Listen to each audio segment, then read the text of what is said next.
let's get started here. I commend all of you for being here tonight because it says a lot about you and what you're looking for in your life. And obviously, everyone is looking for success. And I have a few notes here because I like to make sure that I get quotes correct. And the first quote that I wanted to share with you is from Colin Powell. And he says, "There are no secrets to success. It is the result of preparation, hard work, and learning from failure." And I think that sometimes people think that you're just lucky, and that's how come your business grew. Well, I don't believe in that, and I don't believe that it happens. Luck has a definition too, for me, and that's when preparedness meets opportunity. So we have to prepare ourselves in order to grow and in order to become the kind of people that we need to become in order to build our businesses to the growth that we would like them to have. So we're going to talk about networking tonight. And networking is only one form of marketing. There are a lot of different forms of marketing. You can get on the phone, you can send, I heard somebody say don't use mail anymore. There still are some demographics that still actually look at their mail. And there are certain things that you can do to make your mail stand out more. I know of a person right now who has a personalized system where if you give him your database, he can send out postcards and they can say, "Hello, Mary. You know, would you like to know more about?" Or, "Hello, Tiffany," or, "Hello, Angelina. Would you like to know more about this particular product?" And so it makes it stand out. You only have, just a couple of seconds to grab somebody's attention. The other things you can do, viral marketing, advertising, and then of course there's the online information and so forth.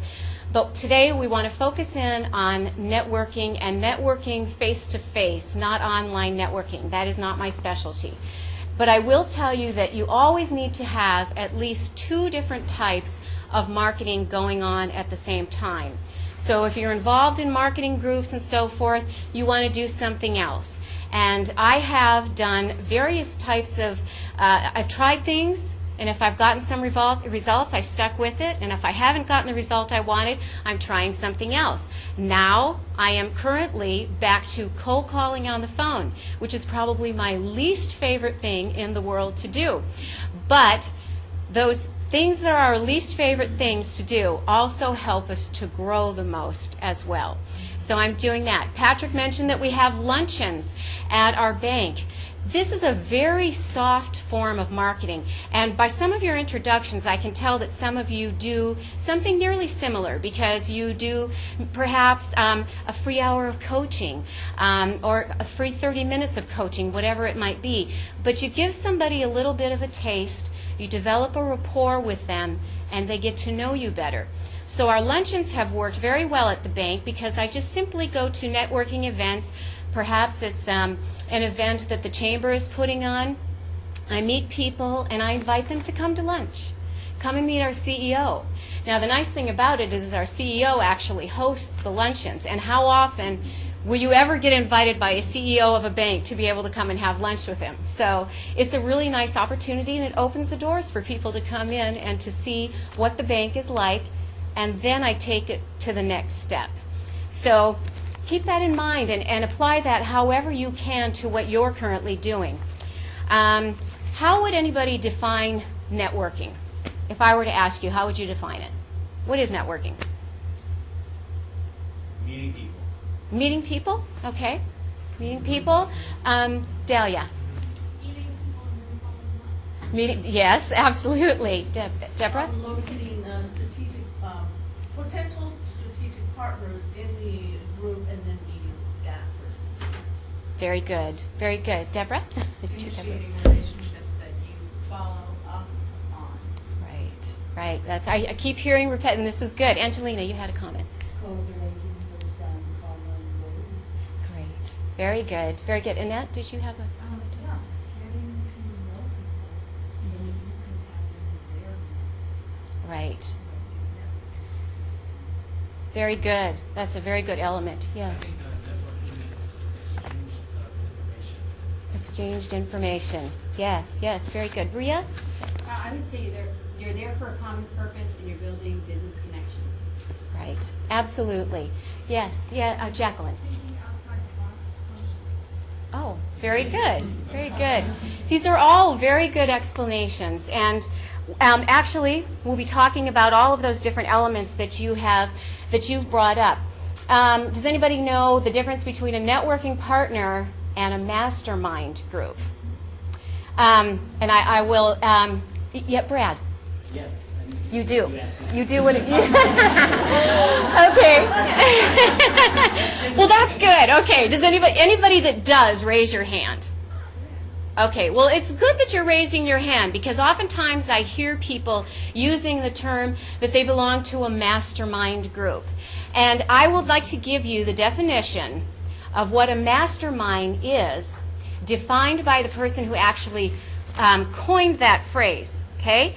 It is two or more minds gathered together in the spirit of perfect harmony, working in cooperation for the attainment of a definite major purpose or goal. That's a pretty heavy-duty definition, isn't it? So now think about what you think a mastermind group, a mastermind person, a mastermind group is, and if that falls into that category. It's an amazing thing to be able to attain in one's life, and what a wonderful thing to have a partner in life to be able to have that with. So as you are going through and developing relationships with networking people, keep in mind where your relationships really lie and what you're really looking for. If you are fortunate enough to find someone that you can create a mastermind with, I will guarantee you that your growth will be exponential, beyond your beliefs, because there is something amazing and incredible that happens when you find someone that you are like that with, that thinks in the same way that you think, and that helps you to obtain the same processes of thought that you need in order to become that kind of person that you need to develop your business. Now, I have 5 pillars that I've written down, and I'm sure other people can come up with, that they think that that make a person a good networker. Now, if you have it, get in your mind, and I'm dating myself, okay, to what a tent looked like. I'm not talking about the ones that pop up from REI. I'm talking about when we were little kids, and you actually had to put poles together. Well, when I was a little kid. Some of you are around the same age as I am. So you have 4 poles on the outside of the tent, right, and 1 in the middle. So kind of visualize that in your mind.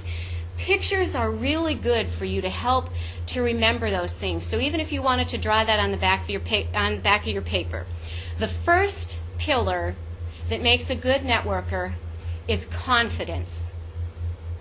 Confidence is probably the most important thing that a person can have.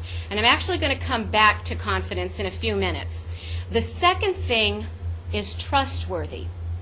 Remember, when you're networking, you are looking for people to give you business. And if it's not their business, then perhaps it's someone that they know.